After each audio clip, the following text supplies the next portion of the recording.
Susan Miller stood at the gates of Westfield Air Force Base, her stomach in knots. The morning sun reflected off the chain-link fence, making her squint. She gripped her acceptance letter tightly, the paper now creased from being folded and unfolded too many times. This was her chance, her one shot at becoming a fighter pilot. At 32, she was older than most new recruits, but the Air Force had recently raised the age limit, and Susan had jumped at the opportunity. The guard checked her ID and waved her through. Susan drove her old Honda Civic past rows of gleaming military buildings. Her car looked out of place among the newer vehicles in the parking lot. She glanced at herself in the rearview mirror. Brown hair pulled back in a simple ponytail. No makeup, nothing special about her face. Just plain Susan Miller from Oakdale, Nebraska, daughter of a mechanic and a school librarian. "You don't look like a fighter pilot," her father had said when she told him about her acceptance. He hadn't meant it unkindly, but the words had stuck with her. Susan grabbed her duffel bag from the trunk and made her way to the reception building. 20 other recruits were already there, standing in small groups, talking and laughing like old friends. Most were men, tall and fit with perfect haircuts. The few women looked polished and confident in their pressed civilian clothes. A tall man with salt and pepper hair and perfect posture walked into the room. Everyone fell silent. "I'm Major Frank Collins," he announced. "For the next 12 weeks, I will be your primary instructor and your worst nightmare." His eyes scanned the room, pausing briefly on each face. When he got to Susan, his eyebrows lifted slightly, and a small frown appeared. "Line up for initial processing," he ordered. The recruits formed a line. Susan ended up at the back. One by one, Major Collins greeted each person, checking their name off his list and asking about their background. "George Hayes," said a tall, handsome man near the front. "My father flew F-16s in Desert Storm, sir. West Point graduate." "Excellent pedigree, Hayes," Major Collins nodded approvingly. "Kathy Peterson, Yale University ROTC program, sir," said a confident woman with a sleek blonde ponytail. "Strong academics, Peterson. Good to have you." When Susan's turn came, she stood straight and tried to sound confident. "Susan Miller, sir. Bachelor's in Aerospace Engineering from University of Nebraska. I worked as a commercial airplane mechanic for the past 8 years." Major Collins looked her up and down. "A mechanic? And what made you think you could be a pilot, Miller?" Susan felt her face grow hot. "I've logged over 200 hours in small aircraft, sir. I've been taking lessons since I was 24. My test scores—" Yes, he cut her off. "We'll see how long you last, Miller. This isn't a hobby club." He made a mark on his clipboard and moved on. Susan's room assignment was with Kathy Peterson, the Yale graduate. Kathy barely acknowledged Susan as they unpacked. "So, Yale, huh?" Susan tried to make conversation. "Yep," Kathy replied without looking up. "My family has a tradition of Ivy League education." She hung up her perfectly pressed clothes. "What about you? Nebraska, right?" "Yes. I went to college on a scholarship," Susan said. "I worked part-time as a waitress to cover living expenses." Was all Kathy said, turning back to her unpacking. The first day of training started at 5 a.m. with physical fitness tests. Susan did well on the running and sit-ups, but struggled with the pull-ups. Major Collins stood nearby, watching her struggle. "Not strong enough, Miller?" he called out. "Maybe you should stick to fixing planes instead of flying them." Some of the other recruits snickered. Susan's face burned, but she forced herself to complete the minimum required pull-ups. After physical training came classroom instruction. Here, Susan felt more confident. When Major Collins asked about jet engine mechanics, her hand shot up. "Miller, since you think you know so much, explain the difference between afterburner operation in an F-15 versus an F-22. Susan explained the differences in detail, drawing on her years of experience working on commercial engines. For a moment, Major Collins looked surprised. "Textbook answer," he said dismissively. "But real flying isn't about memorizing manuals." During lunch, Susan sat alone in the cafeteria until a quiet man with dark hair sat across from her. "That was impressive what you said about the engines," he said. "I'm Daniel Martinez." "Susan Miller," she replied, grateful for the friendly face. Thanks for saying that. Don't let Collins get to you, Daniel said. He's old school. Thinks pilots should all look like they stepped out of Top Gun. Well, I definitely don't fit that image, Susan laughed. Maybe that's not a bad thing, Daniel said. The Air Force needs different perspectives. That afternoon, they had their first simulator session. Susan felt at home with the controls. Years of flying small aircraft had given her good instincts. When the simulation threw an unexpected engine failure at her, she calmly worked through the emergency procedures and landed safely. Major Collins watched her performance on the monitor. "Lucky guess on the procedures, Miller," was all he said, before moving on to observe the others. By the end of the first week, Susan was exhausted but determined. Her technical knowledge surpassed most of her classmates, but Major Collins found fault with everything she did. Her uniform was never quite right. Her boots were never shiny enough. Her responses were too technical or not technical enough. During the second week, they began formation flying in the simulators. Susan excelled at this too, maintaining perfect position relative to the flight leader. "You fly like a robot, Miller," Major Collins said. "Where's your instinct? Your feel for the aircraft?" "I am using my instincts, sir," Susan replied. "Don't talk back, recruit," he snapped. That Friday, the recruits had their first social event, dinner at the officers' club. Susan wore her best dress uniform, which she had carefully pressed. She arrived alone and stood awkwardly by the bar, watching the others mingle easily. George Hayes was in the center of a group, telling a loud story about his father's exploits. Kathy Peterson chatted with Major Collins, both laughing at some private joke. Daniel appeared at Susan's side. "Social politics," he murmured. "Sometimes I think this is the real test." "If it is, I'm failing," Susan said. "Collins is watching." "Who fits in?" Daniel observed. "Who looks the part?" Later that evening, Major Collins clinked his glass for attention. "A toast to our new recruits," he announced, "some of whom show real promise." His eyes swept the room, deliberately passing for Susan. The following Monday morning, Susan was called into Major Collins's office. Her stomach dropped when she saw the serious look on his face.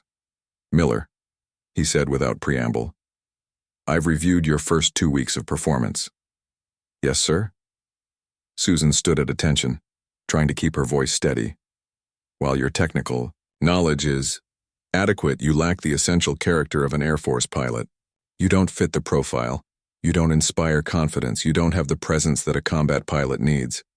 Sir, my simulator scores—" "This isn't just about scores, Miller." He pushed a paper toward her. "I'm removing you from the program, effective immediately. You have until 1800 hours to clear out your quarters." Susan stared at the dismissal paper in disbelief. "Sir, please, if you could just give me another chance." "That's all, Miller. Dismissed." Susan walked back to her room in a daze. Kathy was out, probably in class. Susan packed her things methodically, folding each item with care as tears silently ran down her face. All her dreams, all her hard work, gone. When she carried her bags to her car, she noticed Daniel standing nearby. "I heard," he said simply. "It's not right." "Doesn't matter if it's right," Susan said bitterly. "It's done." Daniel looked around and lowered his voice. "Maybe not. Listen, I know about another program. It's not traditional fighter pilot training, but it might be a better fit for someone with your skills." "What do you mean?" "Check your email tonight," Daniel said. "I'm going to send you some information. It's something new the Air Force is working on. They need people who think differently. People like you." Susan looked at him doubtfully. "Why would you help me?" "Because Collins is wrong about what makes a good pilot," Daniel said. "The Air Force is changing. The old ways aren't always the best ways." Susan drove off the base with her dreams in shambles, but Daniel's words gave her a tiny spark of hope. Maybe this wasn't the end. Maybe it was just the beginning of a different path. Susan sat in her small apartment near the base, staring at her laptop. The room was dark except for the blue glow of the screen. She had been checking her email every few minutes since she got home, waiting for Daniel's message. It was almost midnight when it finally arrived. The email contained only a phone number and 3 words.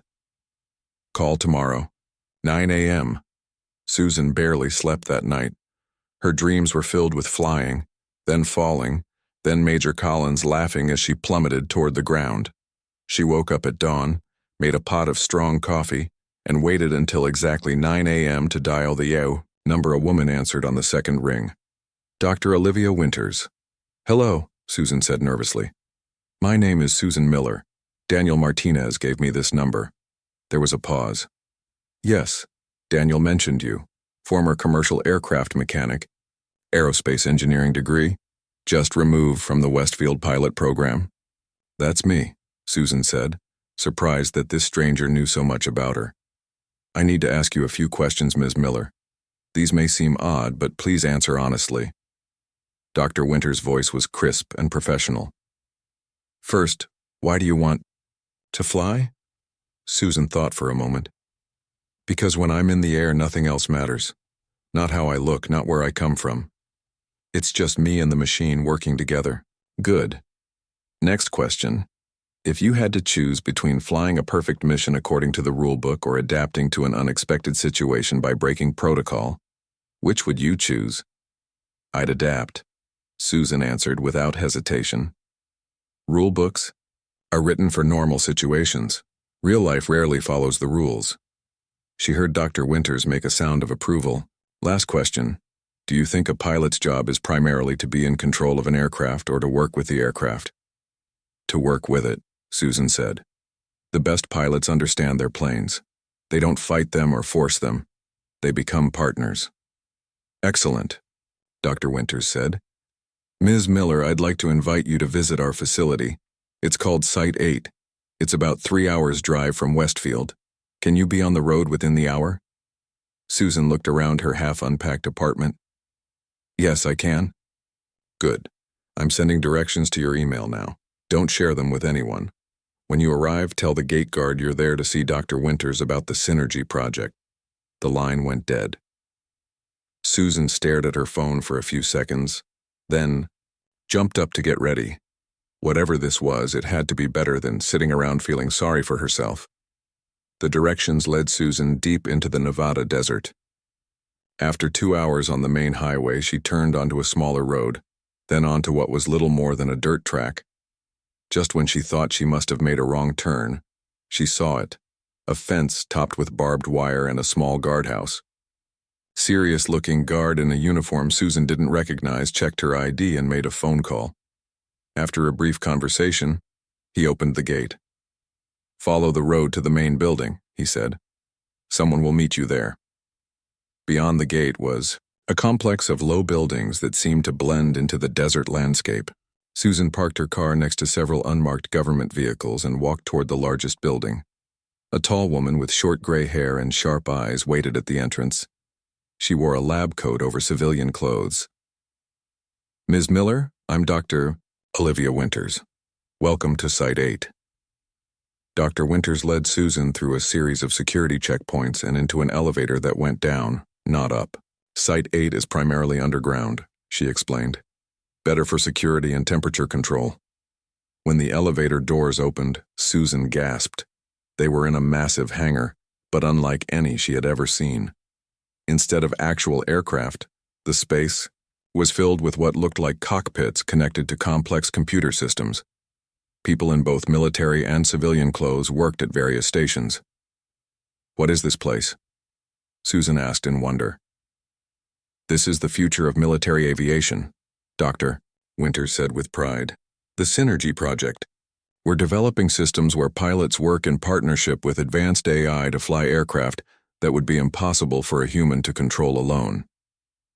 She led Susan to a workstation where a young man sat with what looked like a virtual reality headset on, his hands moving on controls while screens around him showed an aircraft executing complex maneuvers.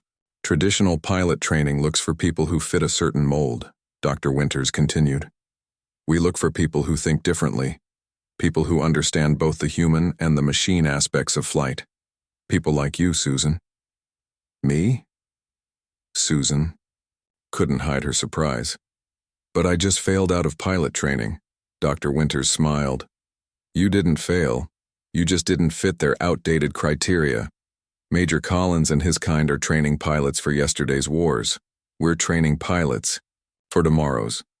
She led Susan to a small conference room where they sat at a round table. Let me be direct, Ms. Miller. We've been watching the Westfield program for potential candidates.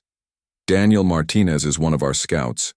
When he told us about you, your technical knowledge, your intuitive understanding of aircraft systems, and the way Collins was treating you, we were intrigued. You were watching me? Susan felt a mixture of unease and flattery, in a manner of speaking. Daniel has a good eye for talent that the traditional program overlooks. Dr. Winters leaned forward. I'll be honest with you. What we do here is experimental. It's not the glamorous fighter pilot role most people dream of. But it's important work. Possibly more important than anything happening at Westfield. What exactly would I be doing? Susan asked. Training to interface with next-generation aircraft systems. Learning to fly planes that don't yet exist, using neural links and AI assistance. Becoming part of a new kind of Air Force, one where the pilot is as much a systems manager as a stick and rudder operator.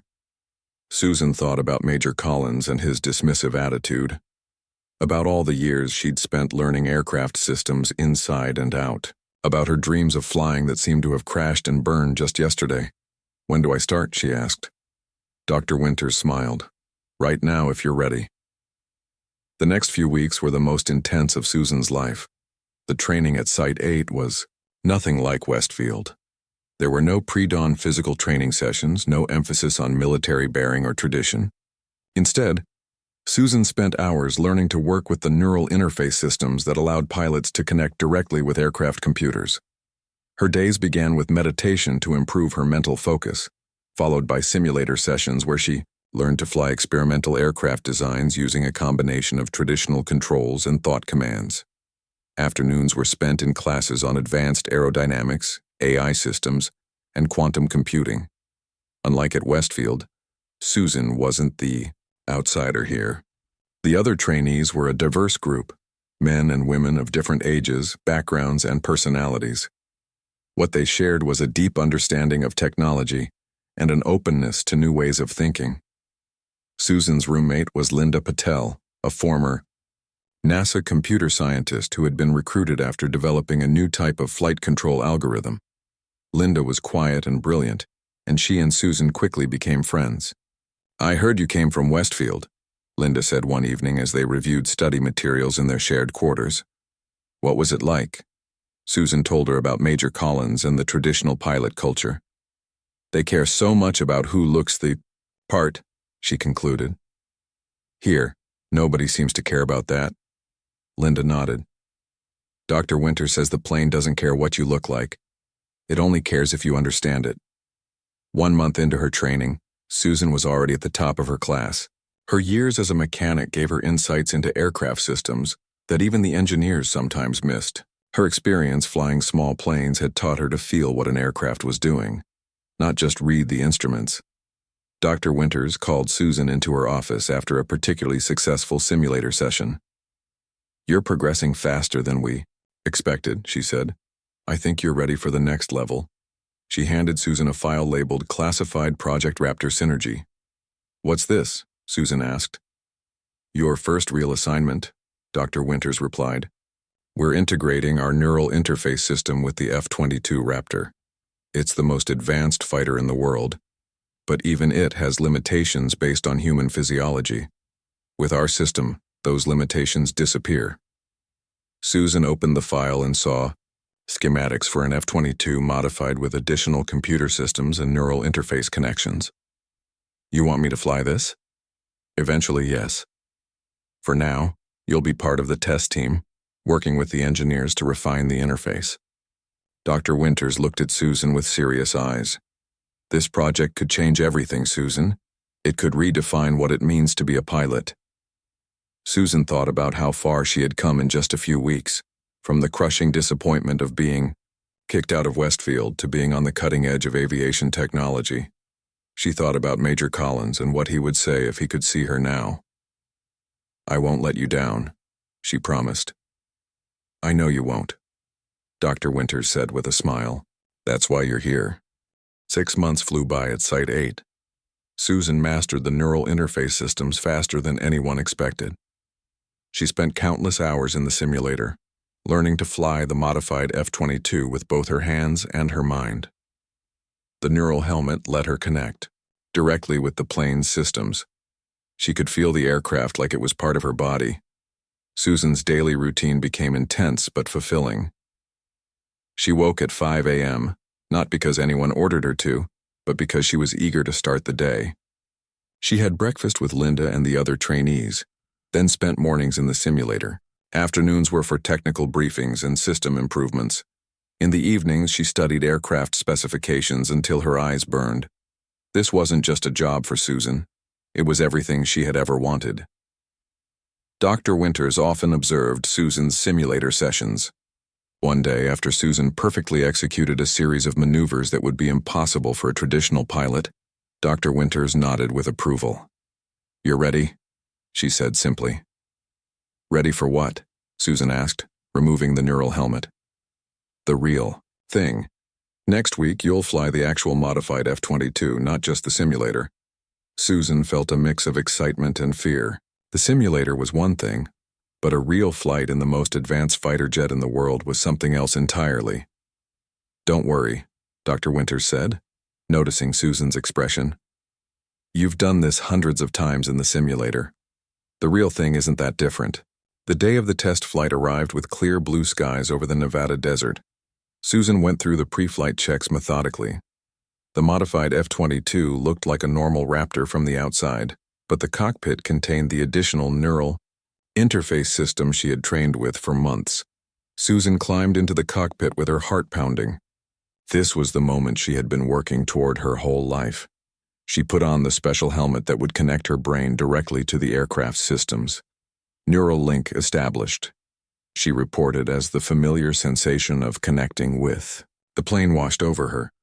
It felt like the aircraft was an extension of her body.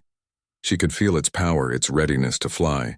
"You are cleared for takeoff, Miller," came the voice of Dr. Winters from the control room.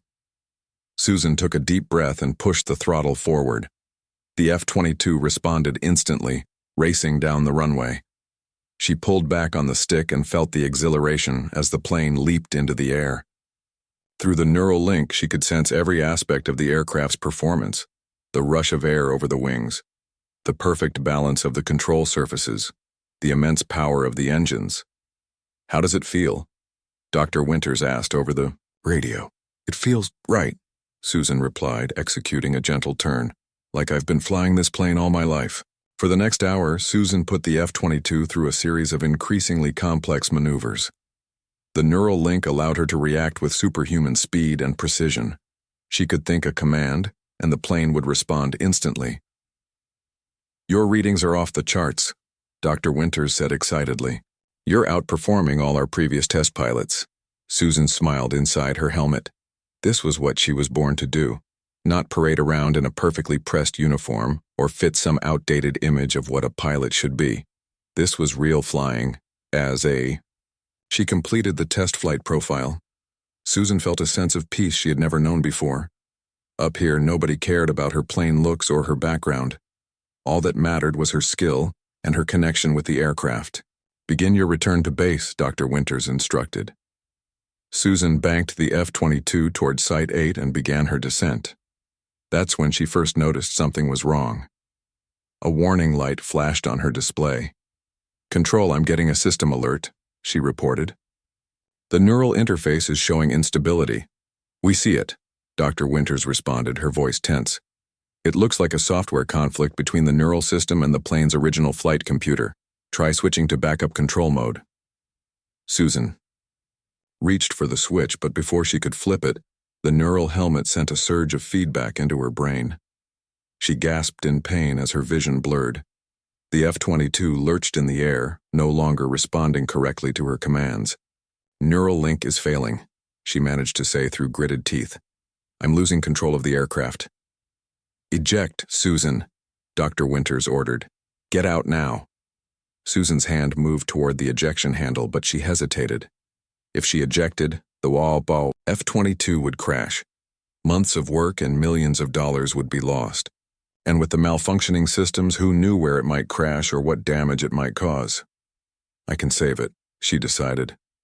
I'm going to manual override. Susan forced herself to focus through the pain.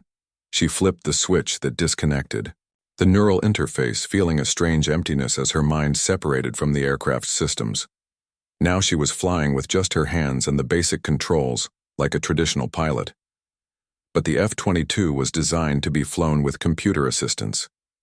Without the full flight control system, which had been compromised by the neural interface failure, the aircraft was barely controllable. It bucked and rolled, fighting against her. Susan, the aircraft is too unstable, Dr. Winters warned. You need to eject before you crash. Not yet, Susan insisted. She drew on everything she knew about aircraft systems and flight dynamics.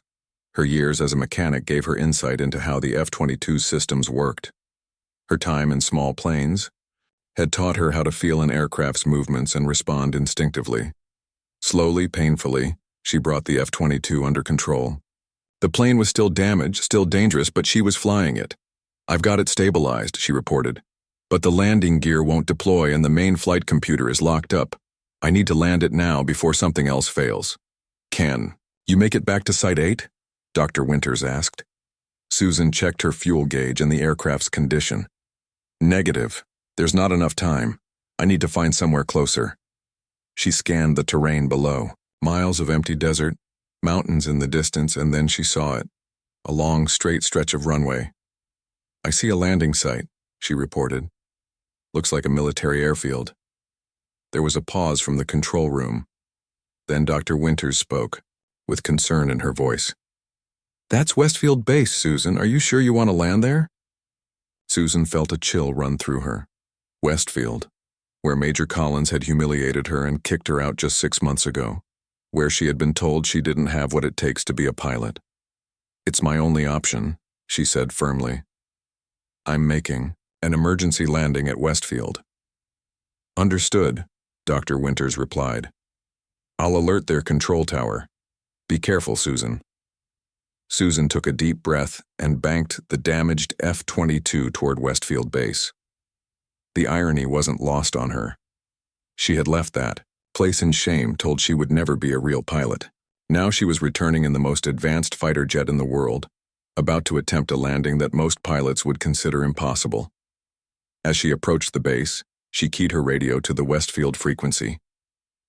Westfield Tower, this is Lieutenant Susan Miller. I am piloting an F-22 with multiple system failures, requesting emergency landing clearance and crash response teams on the main runway. There was a moment of stunned silence. Then a male voice responded. A voice Susan recognized immediately. Miller, is that really you?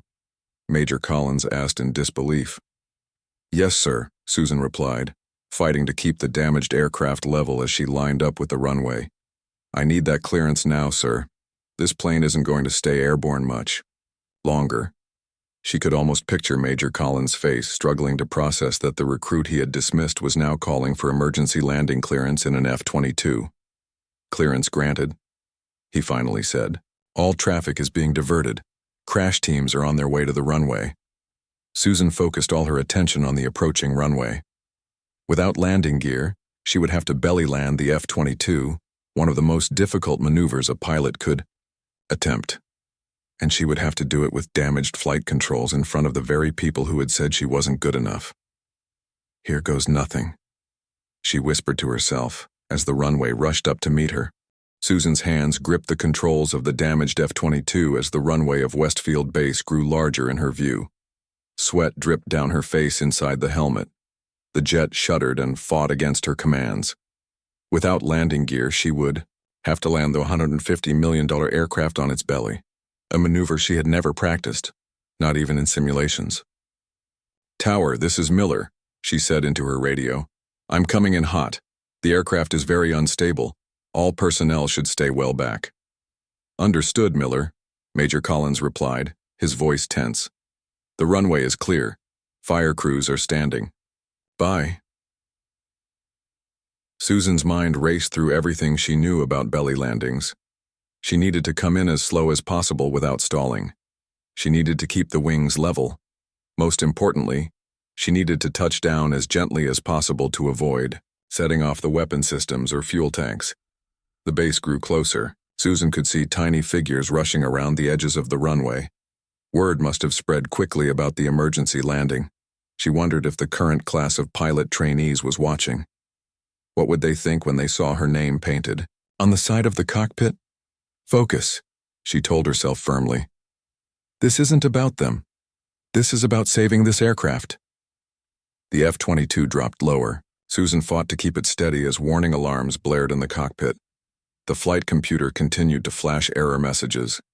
The neural interface system was completely dead now, leaving her with only the most basic controls. 500 feet, she murmured to herself. 400. 300.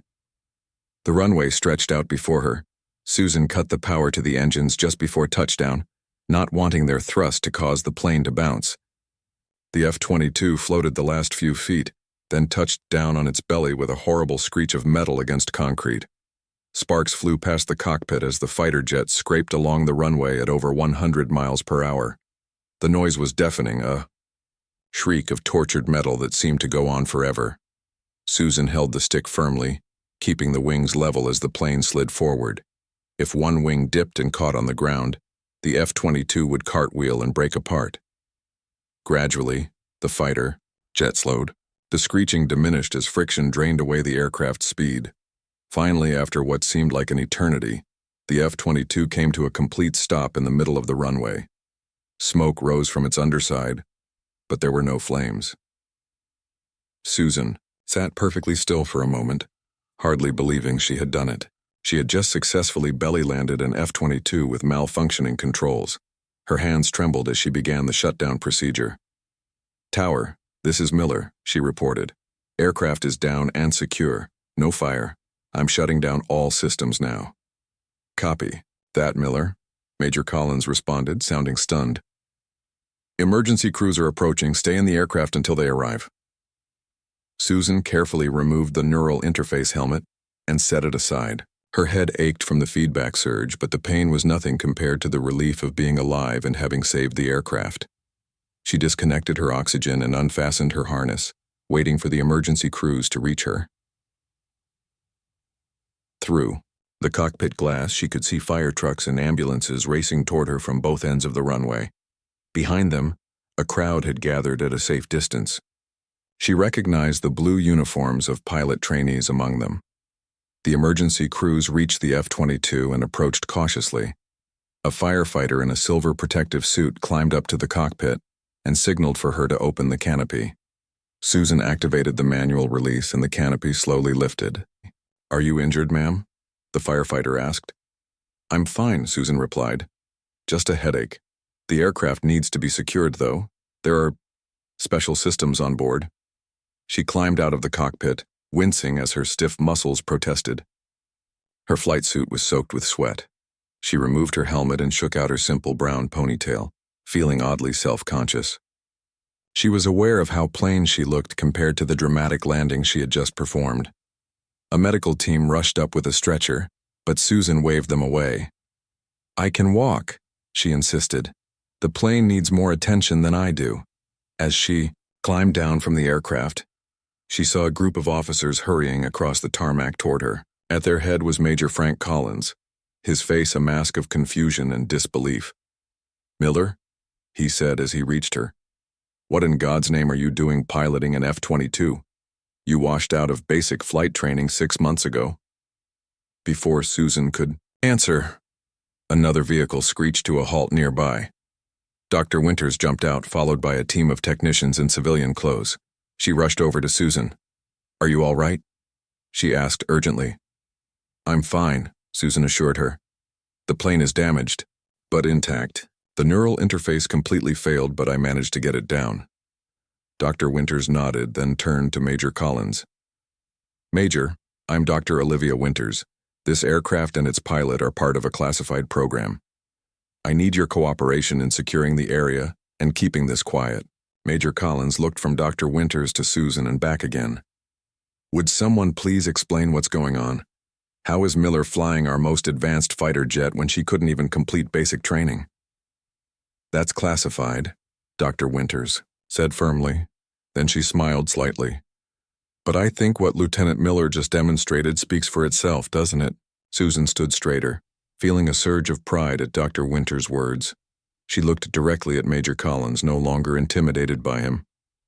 Sir, I need to speak with your base commander immediately, she said. This incident requires higher clearance than yours. Major Collins' face reddened, but before he could respond, a voice called out from behind him. Miller, is that really you? Susan looked past Major Collins to see Daniel Martinez pushing through the crowd of officers. He was grinning widely. Daniel, Susan exclaimed. What are you doing here? I'm still in the program, he said. We all saw the emergency alert about an F-22 coming in for a belly landing, but nobody told us it was you flying it. By now, a large crowd had gathered at a safe distance from the aircraft. Susan could see the current class of pilot trainees staring at her with awe. The sight of a washed-out trainee returning as the pilot of an F-22 was clearly shocking to them. A tall, older man with general's stars on his uniform approached the group. I'm General Howard, base commander, he said. Someone want to tell me why there's a damaged Raptor on my runway and why everyone's standing around instead of securing it. Dr. Winters stepped forward and showed the general an ID card. Sir, this aircraft is part of Project Synergy. Top secret clearance required. We need to get it undercover immediately and debrief the pilot.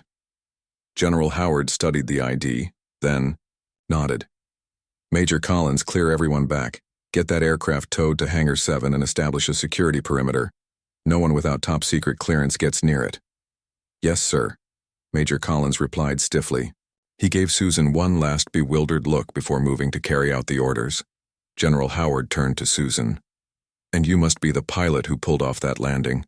That was some of the finest flying I've ever seen, Lieutenant. Thank you, sir, Susan said, standing at attention despite her exhaustion. We'll need a full debriefing, the general continued. Whatever project you're part of, landing on my base puts it in my jurisdiction at least temporarily. Of course, sir, Dr. Winters agreed. Lieutenant Miller will provide a complete report after she's been checked by medical. As they walked toward the base medical facility, Susan noticed the stares following her. The same people who had dismissed her months ago now looked at her with amazement. She caught sight of Kathy Peterson among the trainees, her mouth hanging, open in shock. Daniel fell into step beside Susan. You know, he said quietly. Collins has been telling everyone how he was right to wash you out. How you never had what it takes to be a real pilot. Susan smiled tiredly. I guess actions speak louder than words. The whole base is going to be talking about this for years, Daniel said. The plane woman who got kicked out of pilot training and came back to land an F-22 on their runway when no one else could have done it. Susan looked back at the damaged but intact fighter jet being towed away. I didn't do it to prove anything to them, she said. I did it because it needed to be done. But deep inside, a small part of her couldn't help feeling satisfied. Major Collins had been wrong about her. They had all been wrong. And now they knew it. 3 days after the emergency landing, Susan sat in a conference room at Westfield Base.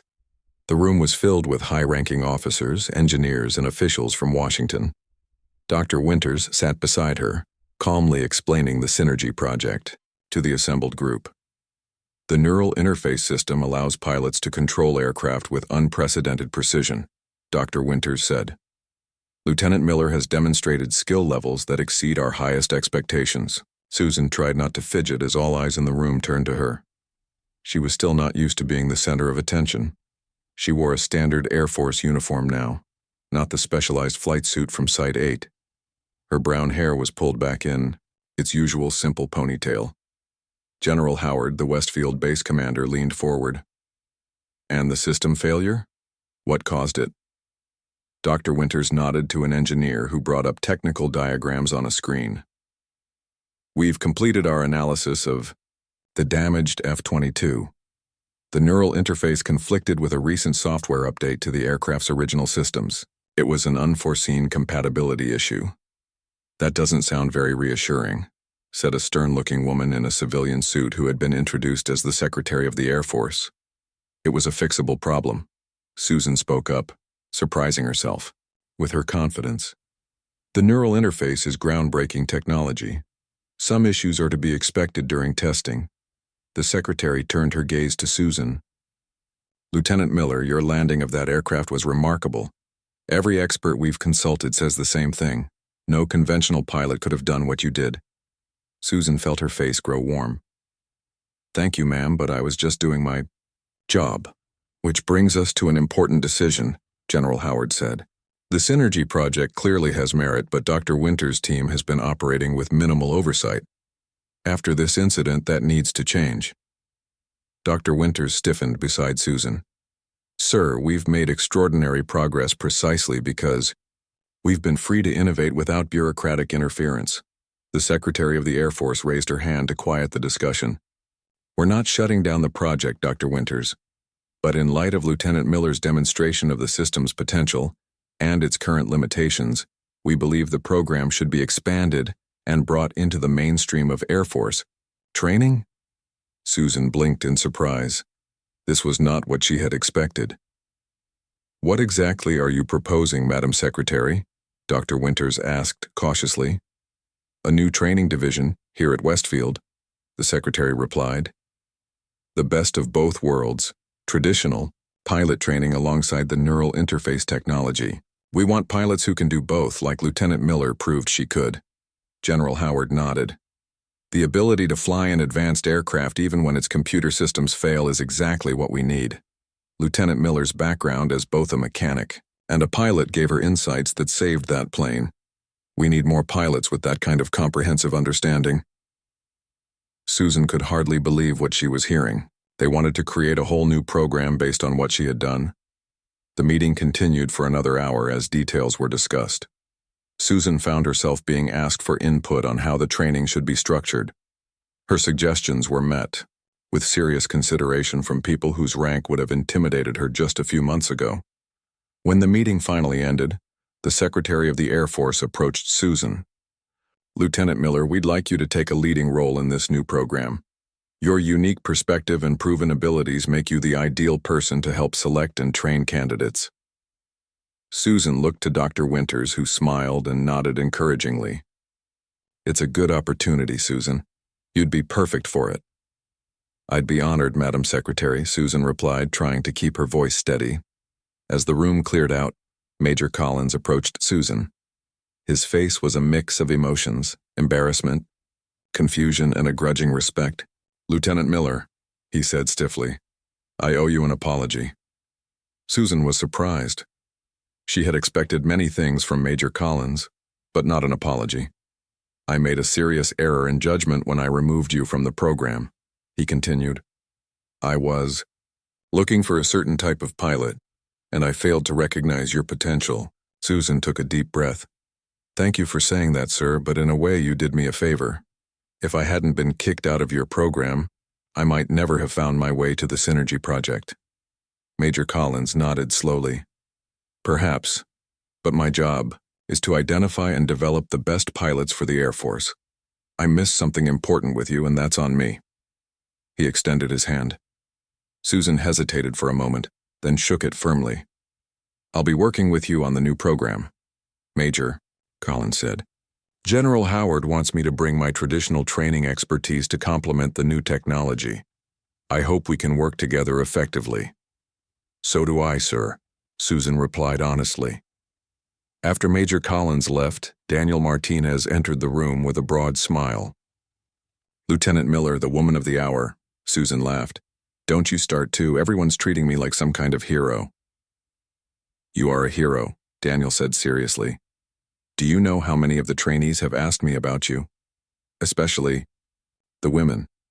You've become a symbol to them, proof that you don't have to fit the traditional mold to be an exceptional pilot. Susan thought about that as she and Daniel walked through the base toward the airfield. Trainees stopped and stared as she passed. Some nodded respectfully, others whispered to each other. It was a strange feeling for someone who had spent most of her life being overlooked. They reached the hangar where the damaged F-22 was being repaired. Engineers and technicians swarmed over it, carefully documenting every aspect of the aircraft before beginning repairs. "Will they fix it?" Daniel asked. "Yes," Susan replied. "The damage is mostly superficial. The airframe is sound. They'll replace the belly panels, repair the neural interface, and it'll fly again." A young female trainee approached them hesitantly. Susan recognized her as one of the new recruits who had arrived after she left.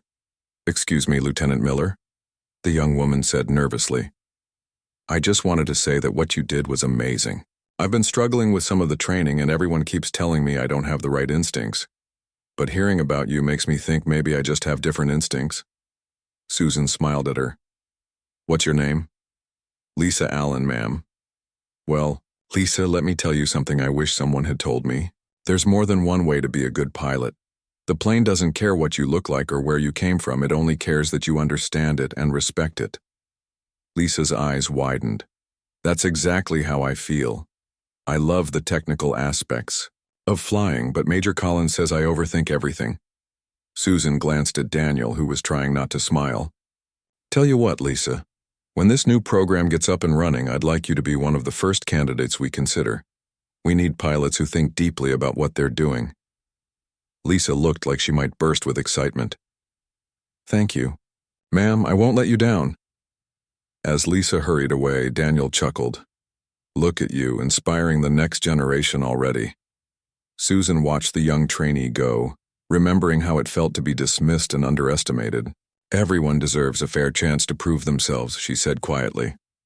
2 weeks later, Susan stood before the first class of the new integrated pilot program. 20 candidates looked back at her, men and women of various backgrounds, including Lisa Allen and several other trainees who didn't fit the traditional fighter pilot image. "Welcome to the future of Air Force flying," Susan began. "In this program, you'll learn to be complete pilots, masters of both traditional flying skills and cutting-edge neural interface technology. You'll learn to understand your aircraft, inside and out, to work with it rather than just controlling it." She looked at each face in turn, seeing the mixture of excitement and uncertainty that she had once felt herself. "Some of you were told you don't have what it takes to be pilots," she continued. "Some of you may have doubted yourselves. I'm here to tell you that what makes a great pilot isn't how you look or how well you fit some outdated image. It's how well you understand the machine and yourself." Susan walked to the window that overlooked the airfield. In the distance, she could see the repaired F-22 gleaming in the morning sun, ready for its next flight. "6 months ago, I was kicked out of pilot training on this very base," she said, turning back to face the class. "Yesterday, I flew that F-22 you see out there, using a neural interface system that lets me connect with the aircraft in ways that were impossible before. Tomorrow, some of you will begin that same journey." She smiled at her students, feeling a sense of purpose and belonging that she had sought all her life. "The sky doesn't care what you look like," Susan said. "It only cares what you can do when you're up there. So let's find out what you can do."